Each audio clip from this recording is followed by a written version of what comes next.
United Nations Reuters. The United Nations Security Council is due to vote on Thursday on rival U.S.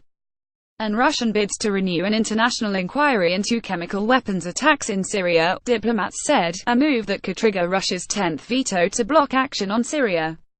File photo. A man breathes through an oxygen mask, after what rescue workers described as a suspected gas attack in the town of Khan Sheikhoun in rebel-held Idlib, Syria, April 4, 2017. REUTERSAmmar Abdullah. The mandate for the joint inquiry by the UN and the Organization for the Prohibition of Chemical Weapons (OPCW), which found the Syrian government used the banned nerve agent sarin in an April 4 attack, expires at midnight Thursday. The United States was first to ask for a vote on its draft resolution, followed quickly by Russia. A resolution needs 9 votes in favor and no vetoes by the United States, France, Russia, Britain or China to be adopted. Diplomats say there is little support among the 15-member council for the Russian draft, which Russian UN Ambassador Vasily Nebenzia has said aims to correct systemic errors of the inquiry, known as the Joint Investigative Mechanism (JIM).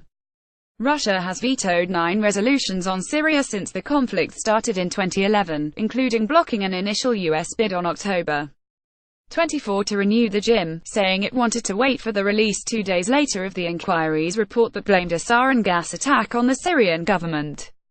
The United States hopes the Security Council will stand united in the face of chemical weapons use against civilians and extend the work of this critical group, the U.S. mission to the United Nations said in a statement on Wednesday. Not doing so would only give consent to such atrocities while tragically failing the Syrian people who have suffered from these despicable acts, it said.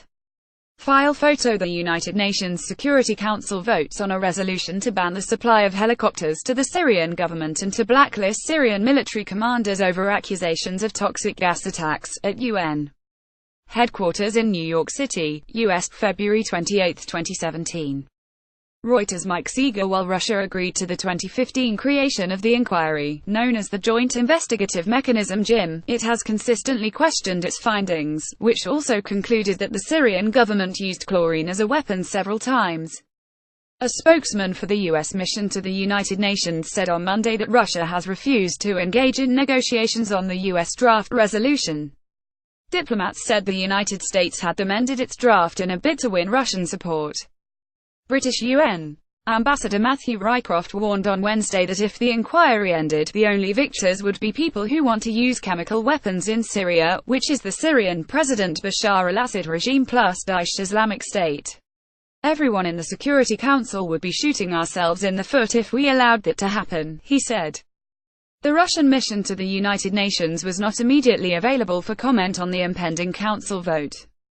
If the inquiry is not renewed, Nebenzia said on Monday, it may send a bad signal, but the way the investigation has been conducted sends an even worse signal. Syria agreed to destroy its chemical weapons in 2013 under a deal brokered by Russia and the United States. Reporting by Michelle Nichols, editing by James Dalglish. Our standards to Thomson Reuters Trust Principles.